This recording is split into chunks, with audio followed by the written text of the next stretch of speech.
Vamos a hablar del motor económico de la empresa. Es otro componente de la dimensión interna de la estrategia.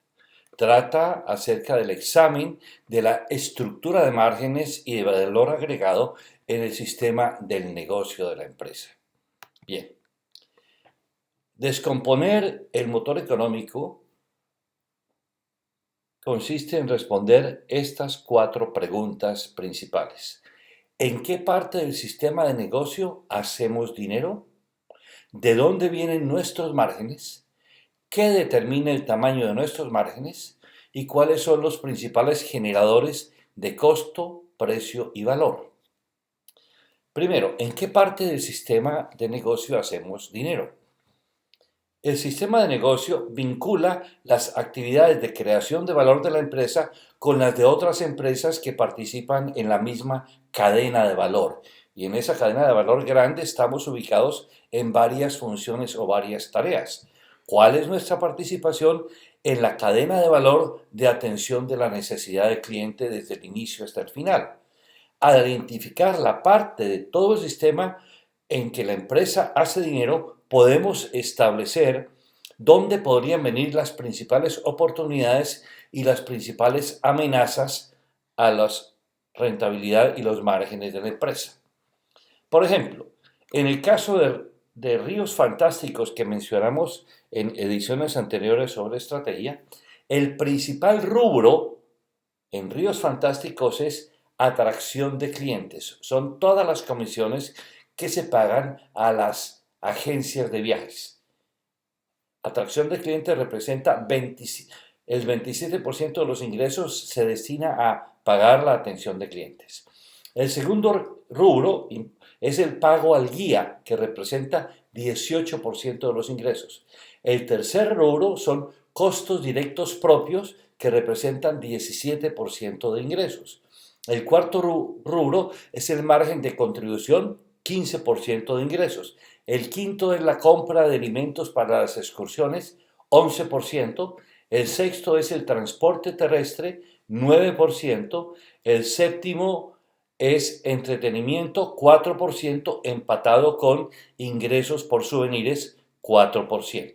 Entonces ya tenemos una idea del 100% cómo se descompone en las principales fases, en las principales componentes de la cadena de valor y de los rubros en que participamos. Ahora, la segunda pregunta, ¿de dónde vienen nuestros márgenes? Hay como tres grandes posibilidades, que vengan predominantemente de ventas, que vengan de procesos o que vengan de compras. De ventas provienen cuando principalmente la capacidad de la empresa está basada en obtener excelentes precios por sus productos. Este es el caso que vimos de esta empresa de excursiones Ríos Fantásticos y la empresa SEMSA de cerámica sanitaria. Por otra parte, los márgenes pueden venir de procesos, cuando provienen principalmente de la capacidad de la empresa para llevar a cabo sus actividades de transformación de insumos en productos con muy bajos costos. Este es el caso de SoftStar, la empresa especialista de servicios de sistemas para empresas de nivel medio. Y finalmente pueden venir de compras, que es cuando provienen principalmente de la capacidad de la empresa de obtener insumos adecuados a precios muy ventajosos. Ese es el caso de empresas exportadoras de vegetales, por ejemplo, vegetales frescos o congelados, compiten más bien por el aprovisionamiento de esa materia prima en condiciones atractivas. ¿Qué implicaciones tiene el principal origen de los márgenes? Cuando vienen de ventas, entonces es esencial que la estrategia de la empresa esté orientada a proteger las fuentes de creación de valor que le permiten mantener precios superiores a los de sus principales competidores y por eso tiene márgenes atractivos. Cuando vienen de procesos internos, es esencial que la estrategia de la empresa esté orientada a minimizar los costos de transformación de los insumos en productos. Y cuando vienen de compras, es esencial que la estrategia de la empresa esté orientada a mantener una posición ventajosa en la cadena de suministros. Luego podemos comparar generadores de costo y de valor. Vamos a usar el ejemplo de Ríos Fantásticos que mencionamos antes.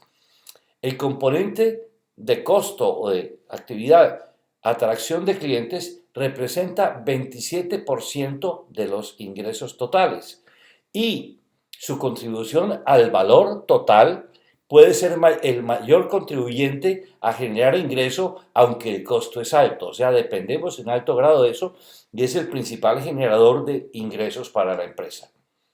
Pago al guía representa 18% de los ingresos y es el principal rubro en generar valor para el cliente. Por tanto, vale más del 18%. Costos directos propios representan 17% de los ingresos totales. Su aporte es clave y se podría justificar ese nivel de 17% si las tareas se están realizando de manera excelente. En cuarto lugar, el margen de contribución, 15% sobre los ingresos. Debería ser mayor al 15% por lo riesgoso que es el negocio. Habría que impulsar ese margen. Alimentos, representa el 11%. En realidad el valor que eso aporta es muchísimo menor al 11% de lo que es el que nos cuesta. Transporte terrestre, 9%, es más valioso que su costo y no es posible proveerlo por la empresa y representa en realidad más del 9% del valor total que entregamos. Y entretenimiento y souvenirs, cada uno por separado, representa 4%. El entretenimiento se ha entendido que no está aportando mucho en el valor al cliente y los souvenirs deberían tener un margen mayor al 4%. Entonces viene la pregunta, ¿podrían extraerse utilidades de un punto diferente de la cadena de valor? ¿Habrá más oportunidades en otras partes de la cadena de valor del sistema de negocio en las que podría participar la empresa? Por ejemplo, en el caso de Ríos Fantásticos, el entretenimiento contratado podría eliminarse en su totalidad, liberando un 4% de los ingresos totales. Luego, en alimentos, que representa el 11% del total, y su valor es muchísimo menor que esto. Es posible ofrecer el mismo servicio a un costo propio del 7% del precio total y esto nos incrementa el margen neto en otro 4%. O sea, es algo en que podríamos entrar nosotros y no estarlo contratando. Luego, mayor énfasis en souvenirs podría incrementar en 2% el ingreso. Y otra oportunidad es la venta directa. Si se pudiese sustituir toda la venta por grandes operadores, que es el 3% de las ventas totales, con venta directa actualmente el 9% y se subiría en un 2% al 11%, incrementaríamos el margen neto en un 2%. Y finalmente, con todas estas mejoras, nuestro margen neto pasaría de 15% a cerca de 29%. Sería una mejora muy considerable.